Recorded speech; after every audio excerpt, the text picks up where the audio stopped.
My name is Jennifer Johnson Storey. I am 38 years old. Today is April 24th, 2008.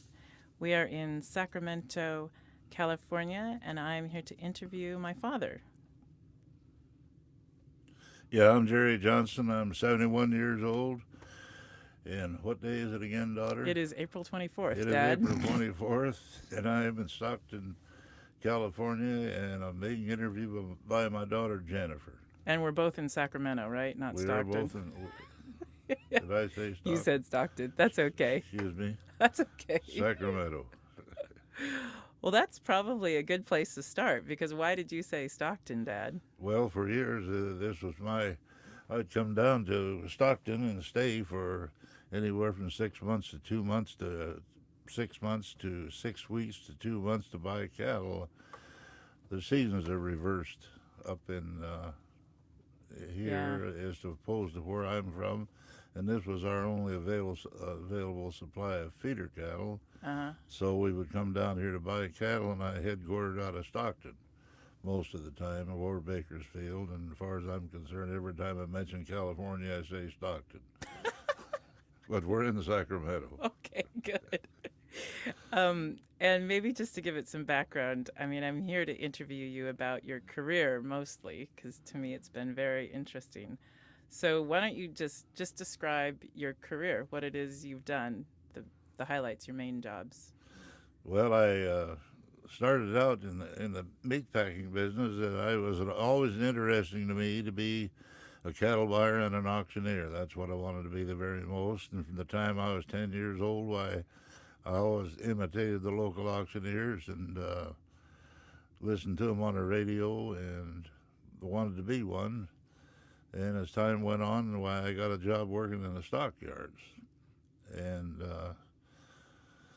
that progressed on from working in a stockyard. I got to know some people there, and they put me to work in a packing plant and as a truck driver. I hauled cattle mainly, but when I wasn't driving the cattle truck, I was working on the kiln floor in the packing plant.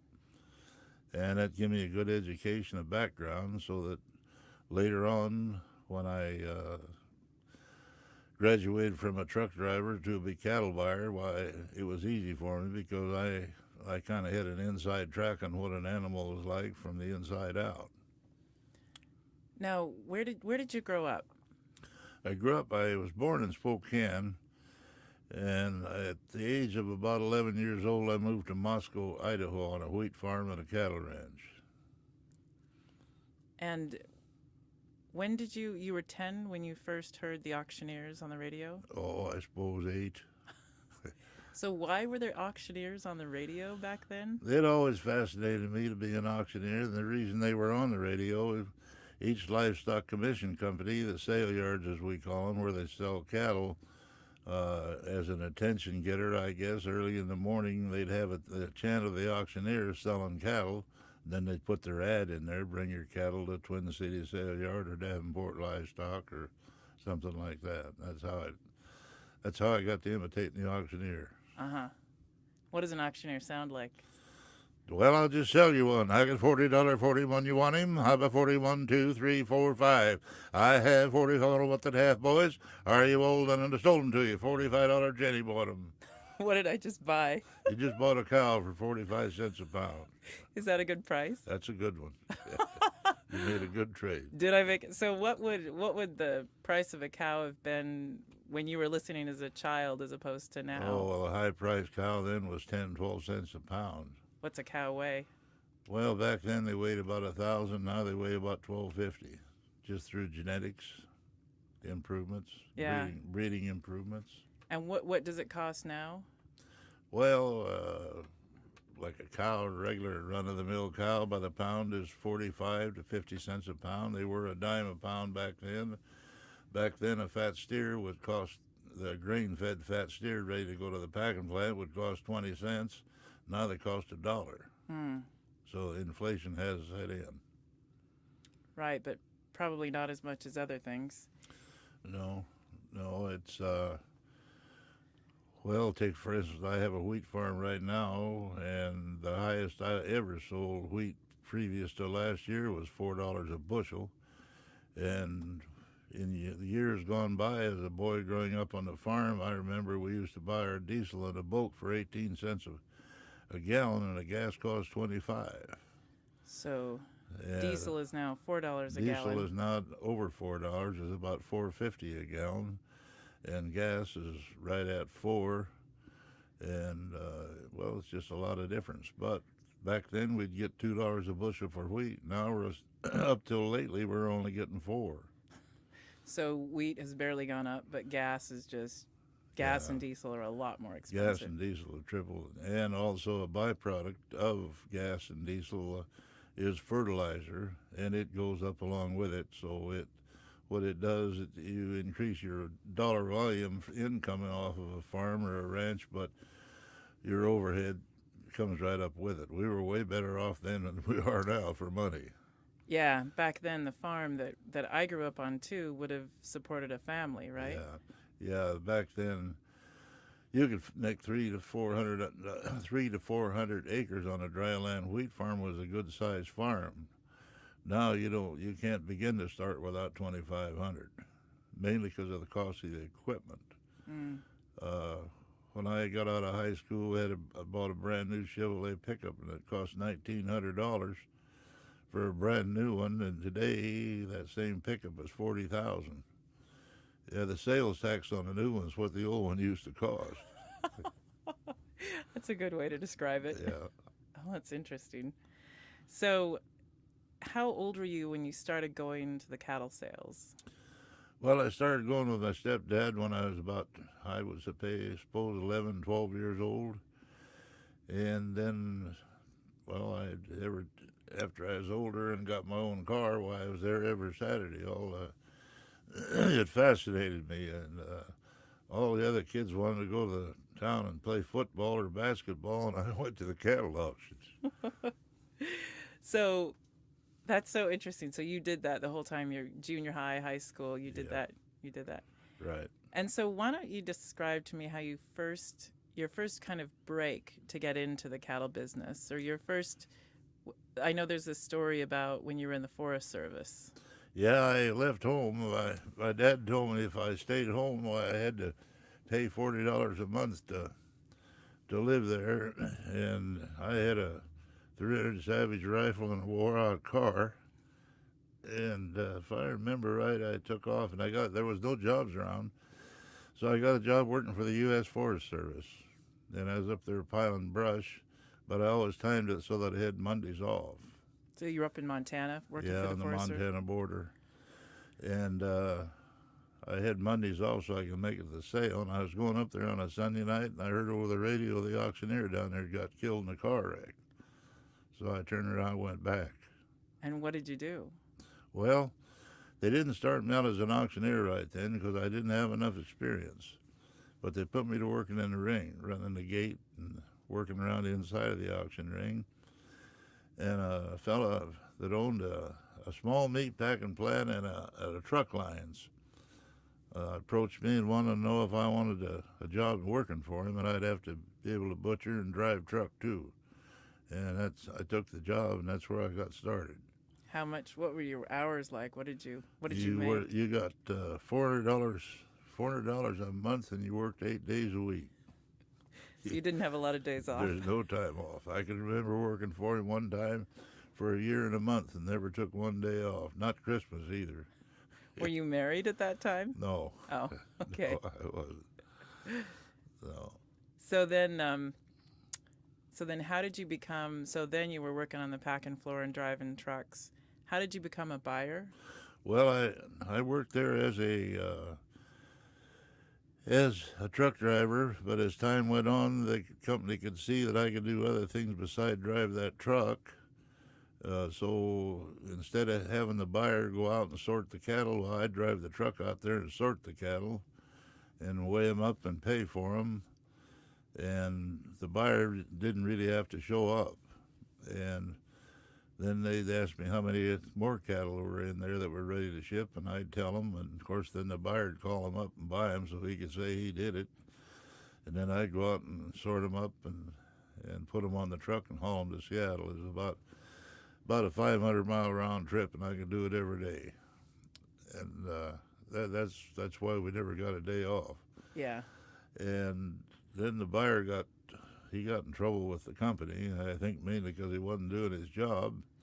They offered me the job, and it was quite a step up. I mean, Do you think that was your biggest break? yeah, Yeah. no doubt. And what I mean, it's interesting to understand, what does a cattle buyer know?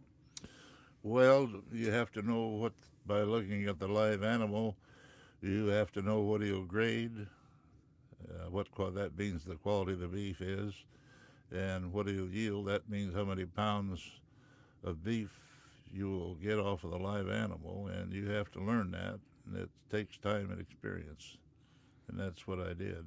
So you can look at a cow and say it weighs this much, it's going to have this much of this kind of meat. Yeah. Okay. And I can tell the grade in the carcass, and I can tell you within 1% what her body weight will yield to. Okay. But it takes years of experience. Yeah. But you've done a number of things. I mean, I remember at a time you owned a trucking company. Yeah. And then another time you owned a sale yard company where you had a couple of sale yards. Yeah. Yeah, I did that. I run those trucks for 7 years. I started the company with $60,000 of borrowed money, and I run the truck 7 years, and I left with $60,000. I, you have trouble finding very good, high-quality people to drive those cattle trucks, and about the time you think it, one time I had 8 of them and had quite a lot of money in the bank, but all it takes is a couple of good wrecks, and you're out of business again. You're out of business. Yeah, so I finally got disgusted with the labor situation in the trucking business, and I did keep one truck. I kept one truck, and I kept one good man, a good driver. I kept him about 3 years, and then his wife got tired of him being gone. He quit, so I sold the truck. Oh. There were a lot of interesting different things that happened. I mean, when I was growing up, there was always something else you were doing. And you used to sell the county fair. You sold that sale at the end of the... That was all volunteer work. That's true. So, one of the favorite things, my memories, is that you have so many good stories about the crazy things. They seem crazy now, but maybe they were normal back in the 70s for cattle buyers living in the Northwest. But if I remember correctly, you have a brief career as an airplane pilot. Well, yeah, we did that. I'm really not too proud of that, but the company I was working for had a plane, a single-engine plane, and we had this old retired Army pilot driving it. And his name was Verge, and he smoked all the time, and he kept shaking and coughing, and we kept thinking, well, one of these times might get to fly this thing. so he taught us how to fly the plane. Okay. And we knew all about it. He let us land it, let us take off, and one day old Verge didn't make it to work, so we just took off ourselves. And from then on, we done all our own flying. So that was you and your friend Mike Donaldson, right? Commonly known as Blackie. Yeah, that's right. You guys all have nicknames. Yeah. You're Ace. Yeah. He's Ace. Blackie. Yeah. Swede. Was Swede Miller, was that his name? Or? No, his true name was Richard. Oh, I didn't even know he had a name. They called him Swede. Right. Yeah. So so Ace and Blackie spent some time flying around. You were flying to try to get to cattle sales, right? Well, yeah, we could cover a lot more ground with an airplane than we could in a car. Right. Yeah, we flew all over the country. We was to Canada, and we flew down to California. We liked to stay up there in the brush where they wouldn't catch us without a license, but occasionally we'd come down here. And I remember one of the worst things we ever did is we got into Stockton about nightfall, and we was trying to get down, and we didn't know what to tell them. The tower kept asking who we was, and we knew our call numbers as 22 Papa. So we told them this is 22 Papa, and they started talking about VFR and IFR, and we didn't know what that was. So we finally just called them up and said, this is 22 Papa, we're low on gas, and we're coming in for a short final, and we shut the mic off and drove her in there. So you guys just landed it. Well, yeah, we landed it, made a run for the gas pump, and then parked her there and left. You just ran off, Yeah, and you never got in trouble. they never did catch us. Of course, we kind of was pretty careful about when we flew out of there too. Was it also the middle of the night? A little late. I really can't believe that you and your friends didn't spend any. Well, you didn't spend any time in jail, but I can't believe that everyone is. I sometimes can't believe that you're still alive, that you've made it this long, considering everything you've done. Well, things were a lot different back then. You didn't have the population, you didn't have the laws, and what laws they did have weren't enforced. I mean, it's up in Idaho, you could do anything you wanted; they wouldn't bother you. And that was kind of, you're talking like the 60s and 70s Yeah, in northern Idaho and yeah, there wasn't eastern hardly. They Washington. wouldn't. You had to really want to get in trouble before they'd do anything to you. Uh huh. But it's a whole lot different up there now. But the population is double too. So are you glad you got to do what you did when you did it? I saw the best of it. Yeah, I did. Do you have any regrets? Not really. I wished I wouldn't have drank quite as much as I did, but that's too late to worry about that. Yeah. You guys used to do all your business in bars, though. Quite a lot of it. Yeah. That's where you made your cattle trades. Well, a lot of it you did because everybody, especially when you were traveling, you'd all meet like the Stockton Inn. That was the gathering place. Oh, And we'd all get together down there that night, and well, one had bought 1,000 here, and the other bought 700 here. Well, one's got 500 he can't use, but the other guy could. So a lot of them got traded off right over the bar. Yeah, you didn't tell the company that when you got home, of course, but that's where there was a lot of trading done in the bar. yeah. Yeah, It seems like you kind of always worked. I mean, you never had working hours. You were always doing what you were doing. always. Yeah, I never got up one day I didn't do what I wanted to. Yeah. That's, Are you glad you've done what you've done? Yeah, oh yeah, I wouldn't have done anything different. I couldn't hold a job. I was in the Navy for 2 years, and they told me what time to go to bed and what time to get up and where to be, and I felt like I was in Sing Sing. I wanted out of there. Well, you say you couldn't hold a job, but you actually had a very successful career. I had a successful career, I think, but if I'd have been working for somebody else, I wouldn't have lasted very long because I usually kind of like to be the boss, and I kind of get there when I want to. We never. That was one good thing I liked about growing up on the ranch. There's no such thing as hours. You worked until the job was done, and when it was done, you were done. If you had 2, 3 days off, that was your time off. Right, right. But there was no hours Yeah, or no set days. yeah. And so you were 12 when you moved to the farm? Yeah, I Yeah. was 12 years old. And why is it again that you moved to the farm? Well, my dad died when I was 10 years old, and my dad's bachelor brother married my mother. It made my stepdad my uncle. Or your uncle, your stepdad, all of a sudden. Yeah, that's how that worked. And he was 50 years old when he first got married. He was a bachelor, and it was a little hard for him to adapt to raising a family, but we managed to get by. Yeah. He was very strict, very religious, very straight-laced. People wonder how I turned out the way I did. Yeah, you were a little different than him. Yeah.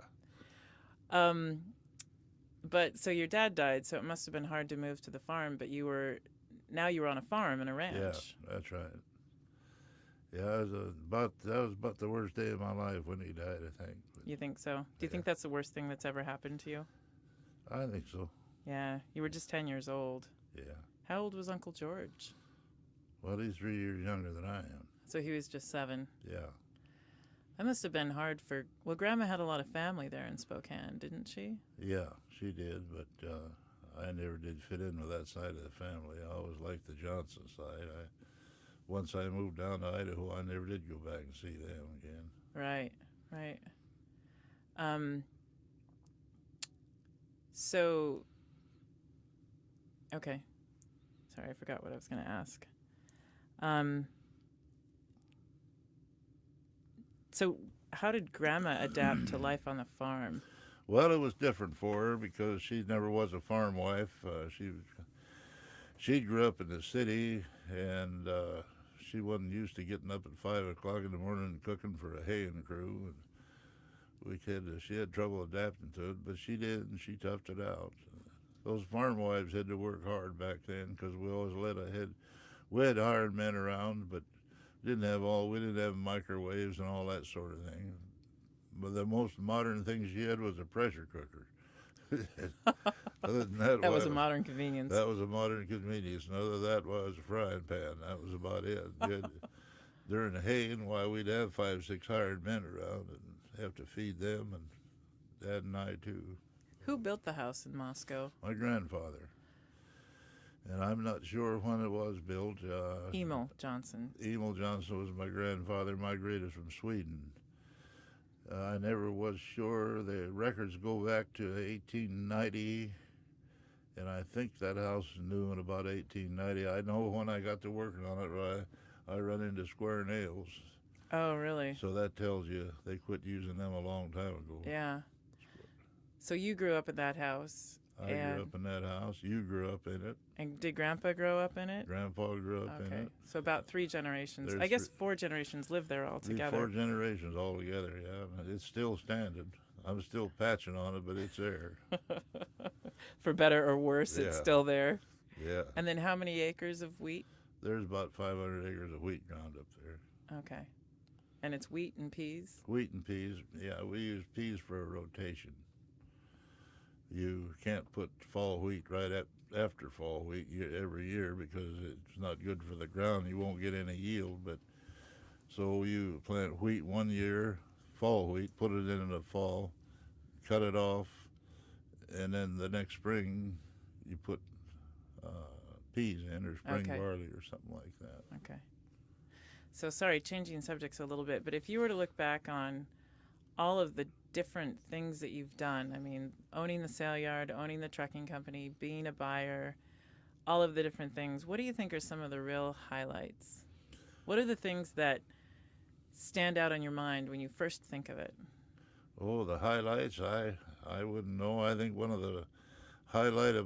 them was buying that Spokane and Davenport stockyards, buying into that.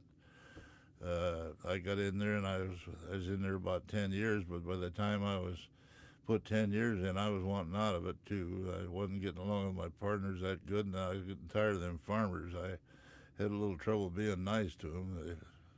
If the cattle didn't bring quite enough, why, then you got to listen to them. And I got to where I wasn't too much of a public relations expert.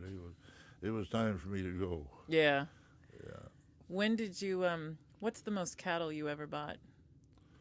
Well, the biggest trade I ever did was 10,000 in one day. Jeez, you bought 10,000 cows in one day? Yeah, one afternoon. Who was it for?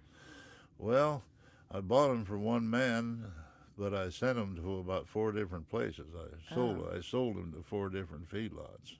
Oh, which feedlots were those? Well, at that time, McGregor was in business, and I sent some of the big heavy cattle to Van de Graaff, and Munson got all the heifers. And I had to send the very heavy 2-year-old into the cattle clear to Colorado because nobody out here uses them. But they were big 1,200-pound steers, and there's no market for them, but they will feed them in Colorado, and I had, I think, 100 or so of them. The old end of the cattle went back there, but 1,000 cattle in one day is my biggest trade. 10,000 cattle in one day is my biggest trade. What would that have cost you? Well, I wouldn't, on today's market. Yeah, what does it cost to buy 10,000 cows? Well, if you had them today, they'd be worth about $600, $700 a piece, and multiply that by 10,000, and I think you come up about $7 million, wouldn't you? Or, I don't know, something like I haven't got my calculator. Okay, yeah. So you were mentioning some of those packing houses and such. Can you describe it? There used to be a lot of packing houses and feedlots, and now it seems like there's hardly any. There aren't any. In the Pacific Northwest, when I started out, I counted right up there in the north end of the country. We had about 15, 16 packing houses. And that's where the cows are slaughtered and the meat is packed. That's where we process the cattle. We bring the live cattle in there, and they come out in a package on the other end, ready for it. Yeah, we had 16 plants right around there, close, and right now there's 2.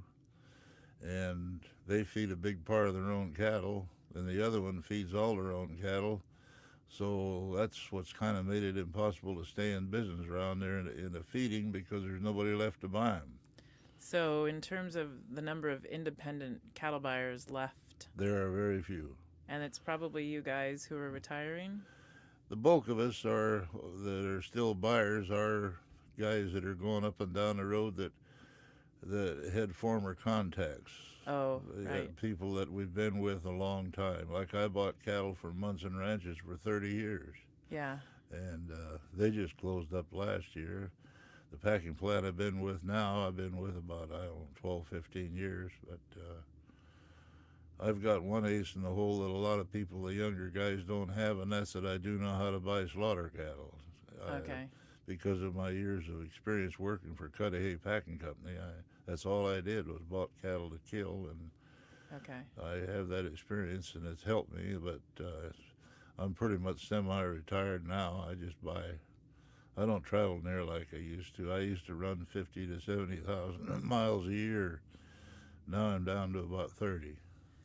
You used to remember there were years you'd put 100,000 miles on a car. Yeah, I guess I did at times. I remember that. Yeah, plus what I flew. I kind of remember when you had to go to you had to go back to driver's school. Oh yeah, yeah. I graduated. I graduated from self-defensive driving now about 3 times. Is that because of the number of tickets you've gotten? Speeding Yeah. tickets?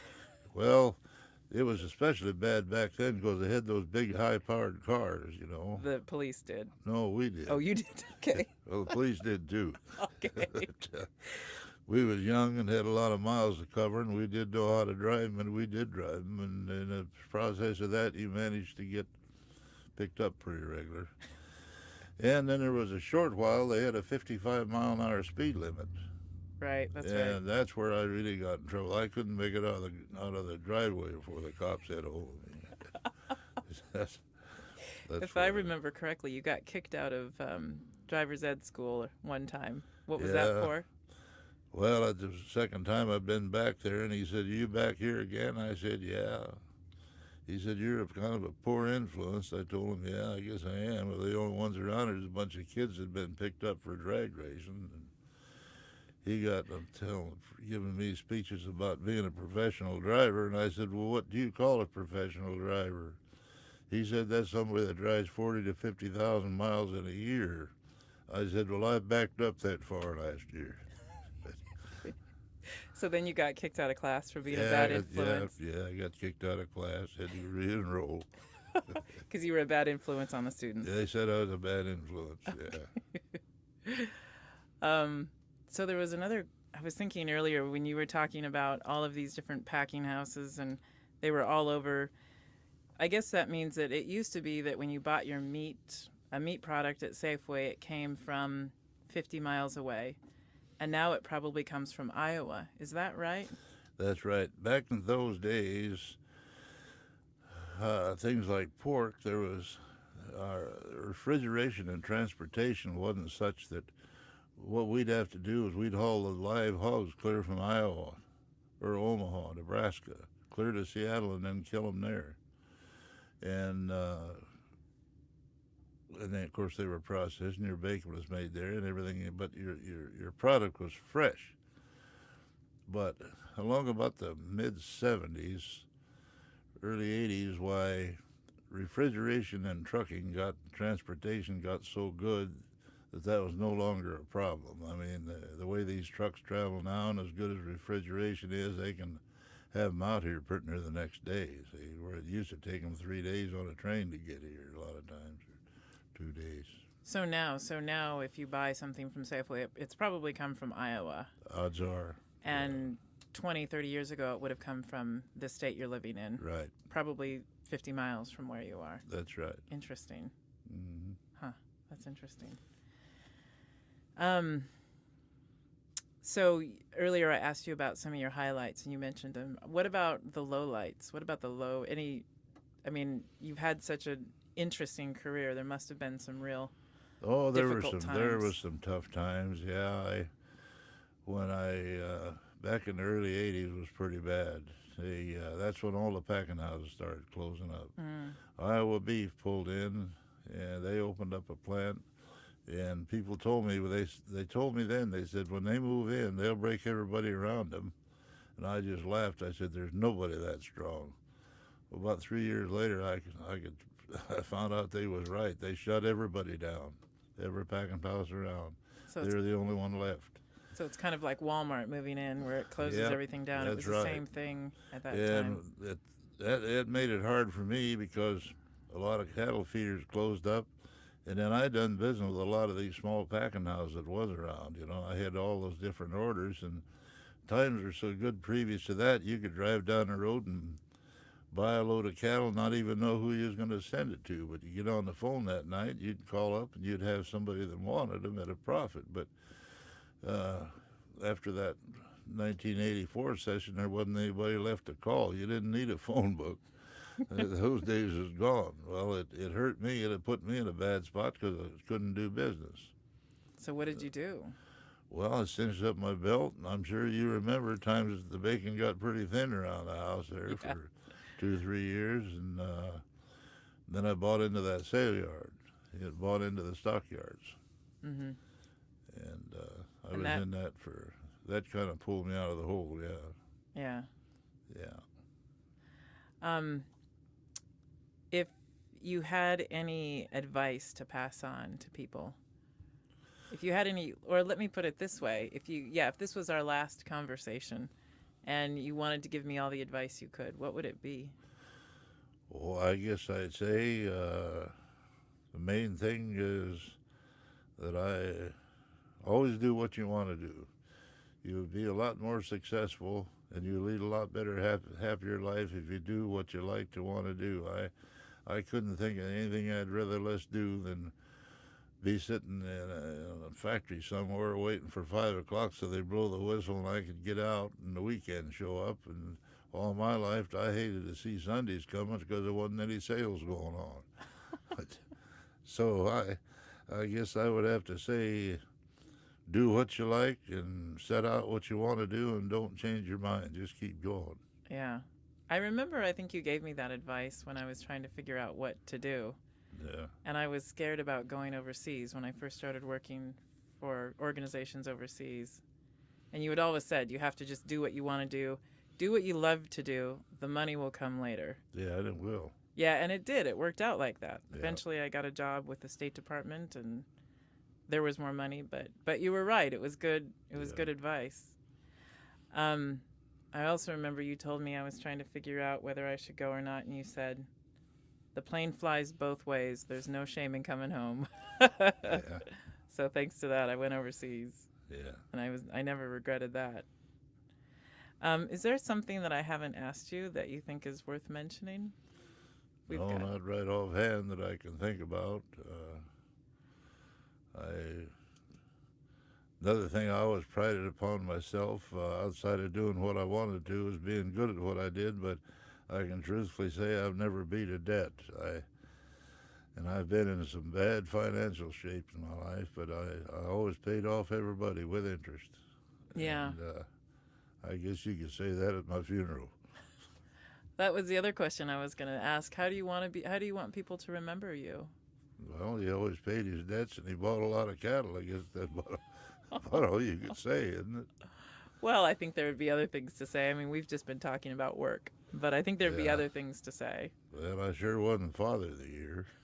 I was gone all the time. Your mother raised you. Well, yeah, but you certainly had an influence and you were around. Yeah. So it's not true that you weren't. I mean, I remember you'd come home on Tuesday nights and Saturday nights. Yeah. Because you had a sale in Lewiston on Saturdays and Tuesdays. Yeah, that's right. So, Yeah. we knew you were around those days. Yeah. At least you were kind of predictable. Had a little trouble finding the door a few times.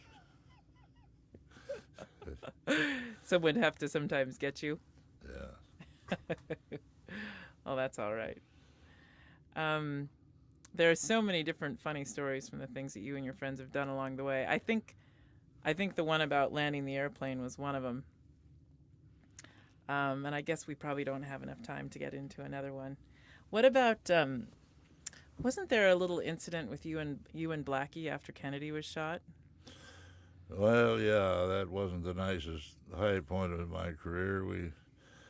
We were we were in Lewiston at the hotel. We was about 5 stories high, and there's cops running around down below us, and we had some pop bottles and different things, and we decided it'd be funny if we see if we could hit one of them. Hit a cop with a pop bottle, Well, I forget what we was throwing. It wasn't. I don't know what it was. something glass. Yeah, we broke glass all over the street, and we thought we got away with it. But it took about 15 minutes, and there was a rap on the door, and it said, "Jerry Johnson and Mike Donaldson, come out of there." I told Mike, I said, "Be quiet, act like we don't even know he's in here." And the cop says, "I'm coming in." Mike says, "Okay, we're coming out." And he said, "Well, you got two choices. You can either clean up the street or sweep the street or go to jail." We said, "Well, give me the mop." So they had us downtown there, and then, of course, everybody in Lewiston, that's a small town, they all knew us. And that was the recreation for the evening, and me running the dustpan and Blackie running the broom, and we did clean up Lewiston. I think the cop took us a little further than we really needed to go, because he's having quite a lot of fun. The people they was cheering us on and laughing. Yeah, that's one of the things we did, but I wouldn't recommend anybody trying that now. It was different. People didn't have as much respect for the law, but No. it was a different time and place, wasn't it? Yeah, it was. Yeah, Lewiston was kind of page out of the old west. It was kind of the last place to get settled. Yeah. I mean, you could. Well, it was called Lewiston, Idaho, where the road ends and the west begins. I guess that would be true to say. Yeah. Okay. So anything else I haven't asked you yet? No, I think that's about it. I think we've covered a lot of it. I think it's good advice. Can I ask just a question? Yeah. Yeah. Can you describe what that feeling is in the packing houses, or what, can you just describe it to someone who's never walked in one? What was it like Here. to her? Oh, in a meat packing plant, well, the animals are handled under the humane conditions. A lot of people think that they're cruel and so forth, but you have to remember that an animal can't think that much. They don't know where they're going. They don't know what's going to happen to them. They just walk in there and the lights go out. And from then on, why, they're halved and quartered and skinned and sent on down to be prefabbed. And what kind of characters did you meet in the industry? Oh, I've met quite a lot of characters. Horse traders, they were the funniest. Other cattle buyers, and horse traders, and I've met just about every kind you can. Cowboys too. You knew Cowboys, some you real know, a cowboys. lot of cowboys. Ben grew up around cowboys. Didn't you know the original Marlboro Man? No, I did not. What about, there was something about the Marlboro I Man. know who he was. He come from Okay. Ellensburg, Washington. Okay, he was an actual cowboy. He was for real, yeah. Right, like he rode Yeah. the rodeo circuit. Yeah. Yeah. I didn't know him personally, but I knew who he was. Yeah. Uh, It seems like that life was full of characters. yeah. I think what's almost as interesting is what it feels like in a sale yard. It's a very alive, dynamic place. Cattle are coming and going. There's all these cowboys sitting there. And I remember sitting next to you when I was little, and you were buying all these cattle, and they were watching you like a hawk because you were a big buyer. And all you would do is tip your head a little bit, or tip your hat, or touch your hat with your finger, and suddenly you'd bought cows. Yeah. But it was dirty and loud, and there were horses and cattle and cowboys, and it's Yeah. I can see why you fell in love with that environment. It's very exciting in some ways. Yeah, it is. It sure beat driving that tractor around the field. You mean it's better than having become a farmer? Yeah. Yeah. Yeah. It's a pretty exciting life. Yeah. Thank you. Thank you very much.